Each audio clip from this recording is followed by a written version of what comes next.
Dólar cai 1,71 a 5,56 com trégua do Lula ao BC e à espera da reunião do governo. Esta é a manchete. E eu quero conversar com você sobre isso.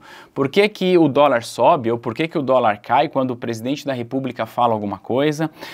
E explicar para você, para além da narrativa de rede social, de internet, que, olha, não é... Tá? Embora tentem vender para você a ideia, não é uma guerra do mercado contra os pobres, não é. Eu vou provar isso para você definitivamente. E vou falar também nesse vídeo por que que o dólar sobe e qual é a consequência disso. E também você vai entender que, na verdade, quando o presidente da República, que atualmente é o Lula, mas isso serve para qualquer presidente da República, quando o presidente da República fica comprando esta briga e querendo colocar o mercado contra os pobres porque ele quer defender os pobres, na verdade, o que acontece é que o presidente da República, ele prejudica justamente aqueles que ele diz defender, que são os mais pobres. E eu quero te provar que não é uma guerra do mercado contra as pessoas. Primeiro, vamos lá. O que diacho é esse tal de mercado que tanto se fala? O mercado é a soma de milhões de pessoas tomando decisão o tempo inteiro, ponto.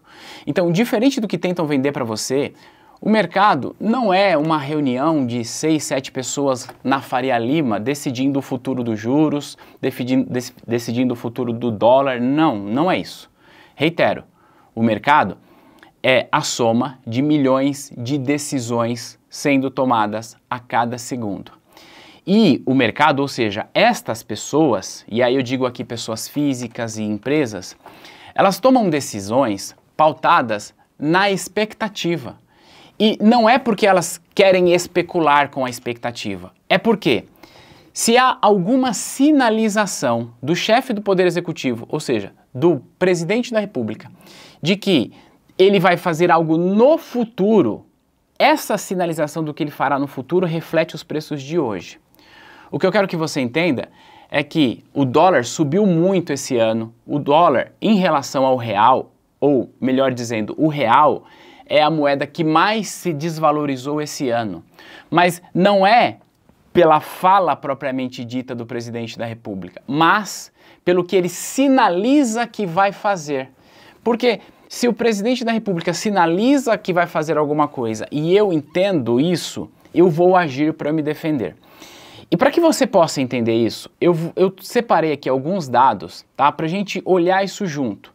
E o dado que eu separei foi, inclusive, intencional. Eu separei dados da Petrobras. Você que me assiste aqui, eu não sei exatamente o que você pensa da Petrobras, tá? Se é uma empresa que deve ser estatal, se deve ser privatizada. Não é essa a discussão, tá? Eu vou falar sobre a Petrobras e olha, eu nem vou falar sobre o preço do barril do petróleo que é cotado internacionalmente, cotado em dólar e, portanto, vai afetar o preço da gasolina. Não é isso, a gente vai ver outra coisa. Eu vou vir aqui, ó, eu vou fazer o seguinte, eu vou do zero para que você possa entender exatamente. Eu vou digitar aqui, ó, Petrobras RI, tá bom? Que é o site de relações com investidores da Petrobras. Primeiro link. Estou aqui, portanto, no site da Petrobras, que é o site onde a Petrobras divulga suas informações financeiras. Se a gente desce aqui, nessa primeira página, tem aqui, ó, ações, dividendos e títulos globais. A gente vai abrir isso aqui. Aqui tem as ações, nem vamos falar de ações. Aqui tem os dividendos, nem vamos falar de dividendos. Mas tem aqui, ó, títulos globais. Isso aqui, ó, acesse todos os títulos globais emitidos pela companhia e seus respectivos prospectos. Se a gente clica aqui, tá aqui no site aberto, você pode constar. Ela vai mostrar pra gente o seguinte, os títulos globais, ou seja, os títulos de renda fixa que Petrobras emitiu, que são cotados em dólares, tá? Então tá aqui, ó, esse título aqui que é montante total no dia 19/3/2024, que é a última atualização. Então isso aqui é em euro. Então, 271 milhões de euros, que vence em 2025. Aí tem aqui, ó, 600 milhões de dólares, 344 milhões de dólares, tem aqui a libra esterlina. Então, todos os títulos que a Petrobras emitiu de renda fixa que são cotados em moeda internacional, portanto, a gente vai fazer a variação do dólar, tá bom? Eu somei isso aqui e eu coloquei nessa planilha, tá? Que a gente vai ver junto. Ela tem um total hoje, tá? Segundo este site, somado cada uma dessas colunas e convertendo tudo para dólar, ela tem um total de dívida de 13 bilhões de dólares. Esse é o total que Petrobras tem de dívida dolarizada no dia de hoje. Tudo bem? Mais uma vez, eu não estou falando do barril de petróleo, eu não estou falando que ela precisa importar petróleo porque a gente não é autossuficiente em combustível, não estou falando nada disso, estou falando da situação financeira da empresa. E aí, olha só essa planilha. Se eu pego uma cotação de dólar de 5,5, que é muito alta, tá? Ela vai ter uma dívida de 73 bilhões de reais para pagar. Se o dólar sobe de 5,5 para 5,6, eu vou mudar só aqui, ó. De 5,5 para 5,6. Olha o que acontece. 133 bilhões de reais. 133 não, perdão. 1,3 bilhão, que é bilhão de reais, né? 1,3 bilhão de reais a mais na sua dívida. E aí, se a gente volta aqui e a gente vem nesse site, que o dólar está caindo agora, e que bom que o dólar está caindo, eu vou ver quanto que o dólar estava no começo do ano, tá? Vou pegar aqui 1º de janeiro. 1º de janeiro é esse dia aqui. 4,84. Esse era o preço do dólar no começo do ano. Eu vou mudar aqui, 4,84. No começo do ano, a Petrobras tinha uma dívida de 64 bilhões de dólares. Justamente por conta dessa alta do dólar, ela tem uma dívida de 75, ou seja, só porque o dólar subiu, a dívida da Petrobras aumentou em 10 bilhões de reais.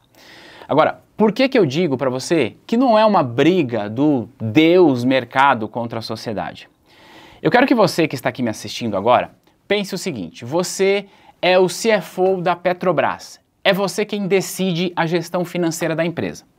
E aí, chega em janeiro de 2024, você olha e diz, opa, tem uma dívida aqui de 13 bilhões de dólares. E que se eu converto em reais, eu tenho uma dívida de 64 bilhões. Só que se o dólar subir, pode acontecer da minha dívida sair de 64 bi para 75 bi. Ou seja, eu ter mais de 10 bilhões de reais de dívida só porque o dólar subiu. Certo? Sendo você o CFO da companhia, quem decide a gestão financeira, o que você faria? Eu penso que a decisão mais acertada a se fazer aqui é fazer uma coisa chamada de hedge, que é proteção, é se proteger. Então, você faria o seguinte, você compraria esse dólar antecipadamente através dos contratos de derivativos. Ou seja, você ia a mercado e faria uma posição comprada em dólar, por quê? Você travaria o seu preço de compra, então você vai dizer assim, ó, eu vou travar o meu preço de dólar aqui a 4,9, a 5 reais, sei lá. Se subir mais para cima, ok, eu estou protegido. Era isso que você deveria fazer, sendo você um CFO eficiente de uma companhia. Só que aí, meu amigo, minha amiga, eu dei o exemplo da Petrobras. Agora você pensa na quantidade de empresas que tem nesse país, que tem dívida dolarizada. E mais uma vez, tá? Eu nem estou falando aqui de importação, nem estou falando que se sobe o preço do dólar, sobe o preço do trigo, que sobe o preço do pão, não é isso. Eu só estou falando da gestão de passivo das dívidas. O que acontece é que todos os gerentes financeiros das empresas que começam a pensar, poxa, o dólar vai subir. Quando essas pessoas fazem isso, elas vão ao mercado para se proteger dessa alta que eu te mostrei aqui, qual é a consequência dela.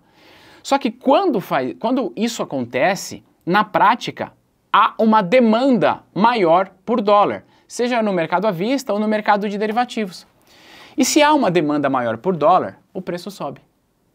Então, o que eu quero demonstrar para você é que a fala do presidente da República mexe com a expectativa. Só que mexer com a expectativa não é falar de especulação. Eu estou sentado na cadeira de gerente financeiro de uma empresa que tem dívida em dólar. Se eu penso que o dólar vai subir, eu vou a mercado, me antecipo para comprar esse dólar antes, repito, seja à vista ou por derivativos, para me proteger. Só que se todo mundo faz isso para se proteger, o que vai acontecer? Aumenta a demanda, o preço do dólar sobe. E esse que é o grande ponto que a gente precisa entender. Ah, Thiago, então a Petrobras não deveria se proteger contra o dólar para não gerar essa demanda e o preço não subir? Você acha mesmo? E se a Petrobras não faz isso e o preço do dólar de fato dispara? A dívida dela sobe, só aqui 10 bilhões de reais. Só que aí, vamos para a operação? Quanto é que a Petrobras importa de combustível refinado? Porque não, embora tentam vender para você a ideia de que a Petrobras, que o Brasil é autossuficiente em petróleo e lá, a verdade é um pouco diferente, tá? Sim, o Brasil é autossuficiente em petróleo, mas ele não é autossuficiente em derivados de petróleo. Então a gente precisa importar gasolina, a gente precisa importar diesel.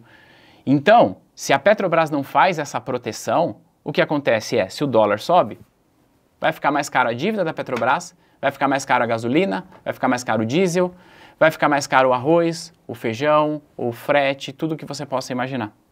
Então, é importante que a gente entenda que a figura de um chefe de Estado, como é a figura do presidente da República, ela sim é uma figura política e, dado que é uma figura política, todo mundo entende que é necessário que hajam discursos políticos, discursos populistas, discursos que inflamem ali a população, porque é isso que dá voto.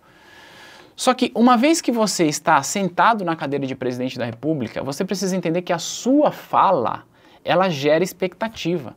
E a sua expectativa, ela pode gerar um movimento contrário daquilo que você diz fazer. Porque, mais uma vez, eu estou falando aqui de grandes empresas que conseguem se proteger dessa alta do dólar. Estou falando aqui de investidores, sim, que se protegem da alta do dólar ou que ganham dinheiro com a alta do dólar, porque no limite, se o CFO da Petrobras está comprando dólar, tem alguém vendendo para ele. Esse é o lance. Os investidores, eu consigo me proteger. Agora, e o pobre? E aquela pessoa que depende de programas sociais para ter dignidade na vida, que ela recebe lá um Bolsa Família, um Auxílio Brasil, seja lá o nome desse programa que for, e que cada vez que passa ela percebe que ela consegue comprar menos coisas com o valor que ela recebe de bolsa mensal. Por quê? Porque se o dólar sobe, sobe tudo. Se o dólar sobe, repito, sobe o pãozinho. Então, aquela pessoa que infelizmente não está me assistindo agora, mas que recebe lá R$600 de Bolsa Família e que compra pão para dar dignidade para sua família todos os meses, é ela que sofre, não é o mercado. Então, isso a gente precisa ter em perspectiva. Isso aqui, eu estou falando apenas de dólar. Eu não estou falando aqui de juros, porque, mais uma vez, se eu tenho a expectativa de que o governo não vai cumprir as regras que o próprio governo criou em relação à política fiscal, aí a gente pensa, eu falei aqui da dívida em dólar, mas as empresas têm dívidas que são taxadas, que são pagas de acordo com a taxa de juros. Então, se eu tenho a expectativa de que a taxa de juros vai subir, eu preciso me antecipar. É uma questão de sobrevivência. Ou eu me antecipo ou eu quebro. E o problema é que essa expectativa gera o que a gente chama de profecia autorrealizável. Porque, mais uma vez, a fala do presidente leva todas as pessoas a crer que o governo ele não vai cumprir as suas regras fiscais e, portanto, gera nas pessoas a expectativa de que o dólar vai subir. Pensando isso, para se proteger, eu vou lá e me antecipo comprando o dólar. Como isso gera uma oferta, uma demanda muito grande, o preço do dólar sobe em relação ao real. Isso sem falar de investidores que saem do Brasil e etc e tal, que eu até falei sobre isso em outros vídeos. Então, eu estou gravando esse vídeo para que a gente possa sair das narrativas e, como eu falo em todos os vídeos, eu não estou nem um pouco preocupado se você gosta do Lula ou se você não gosta do Lula, se você ama ou se você odeia, não é essa a questão. A questão é, ainda que você goste, que você ame o presidente Lula, e tá tudo bem, eu não vou tentar convencer você do contrário, a gente pode olhar e dizer assim, essa postura não é adequada para um presidente da República, ponto final, porque ele mais atrapalha do que ajuda. Ponto final. Ainda que você, e aí vamos fazer aqui um jogo de honestidade, ainda que você odeie, deteste o ministro Haddad está tendo uma postura de chefe de Estado, de ministro de Estado, conduzindo todo esse alvoroço criado pelo presidente da República e pela ala mais fervorosa da esquerda. O ministro Fernando Haddad está conduzindo isso como deve ser conduzido, com tecnicidade, com sobriedade, sem ficar jogando a população contra o Banco Central, contra não sei o quê. É assim que precisa ser feito. E mais uma vez, eu não estou aqui dizendo que o Haddad é o melhor ministro do mundo, não. Eu só estou falando para que você possa analisar o comportamento das pessoas, independente daquilo que você pensa. Se você gosta, se você não gosta. E aqui, nesse canal, eu formo profissionais de mercado financeiro. E você que é profissional de mercado financeiro, tem a sua ideologia política, tem a sua preferência, mas principalmente quando você vai conversar com seus clientes, você precisa ter uma conversa técnica, você precisa ter tecnicidade. Agora, por que o dólar sobe quando o presidente fala? Você agora sabe. Qual é a consequência disso? Você agora sabe. E a gente falou aqui só de dólar. A gente não falou de juros, a gente não falou de inflação, a gente não falou de dívida pública, e sim, eu poderia fazer mais vídeos aqui sobre isso, mas para que esse vídeo não fique longo, eu quis trazer aqui esta reflexão para você. No momento que eu estou gravando, o dólar está recuando, tá? E, diga-se de passagem, deixa eu vir aqui, recuando bem, isso é um bom sinal em relação aos últimos 2 dias, né? Ó, em relação a ontem e hoje, o dólar já está caindo aí 3,2%, um pouquinho mais aqui. Isso é um ótimo sinal. Para onde vai o dólar? Eu não sei. Ninguém sabe. No curto prazo? Não sabe. De repente o dólar cai aqui, aí vem o presidente e fala mais uma outra coisa. O fato é, no longo prazo, a tendência do dólar é subir. Tá? Mas no curto prazo ele tem as suas oscilações. E só para fechar esse vídeo, eu sei que algumas pessoas ainda podem argumentar: ah, mas a Petrobras tem essa dívida em dólar por conta desses governos entreguistas, porque o Paulo Guedes, porque o Bolsonaro, porque não sei o quê. Eu sei que tem gente que ainda é capaz de falar uma coisa dessa. Então eu vou mostrar só mais uma coisa aqui para você. No próprio site que a gente viu, tem aqui ó, o montante de dívida, que eu falei que é 13 bi, e tem aqui a data da emissão dessa dívida. Olha só que curioso. A dívida foi emitida em 2014, 2014 a presidente era Dilma, né? 2017, 2016, 2011, 2017, de novo, 17, 18, 2012, 2019, 2020, 23, 14, 2009. 2009 era o próprio presidente Lula, presidente do Brasil, tá? 2011. Então, isso aqui, esse vídeo, mais uma vez, é para que a gente possa sair da superfície e ter tecnicidade quando a gente vai falar de mercado. Mais uma vez, tem as suas preferências, tem as suas ideologias, goste mais de um, mais de outro, e tá tudo bem. Mas procure, por favor, não cair em narrativas que são colocadas aí, principalmente na internet.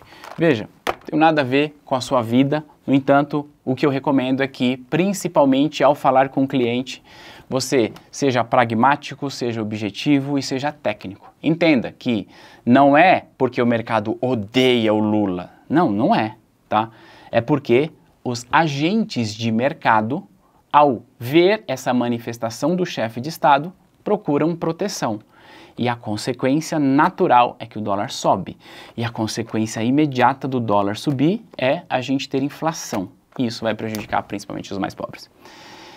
Eu espero que o dólar volte aí para um patamar razoável, não espero que ele caia muito, não espero que ele fique muito abaixo de R$5, mas que tenha um patamar razoável para que a gente possa eventualmente continuar crescendo, gerando emprego, gerando renda e levando dignidade para as famílias. Conta aqui para mim se você gostou desse vídeo, se ele fez sentido, checa a sua inscrição aqui no nosso canal para você não perder nenhum vídeo e eu te vejo no próximo material. Tchau!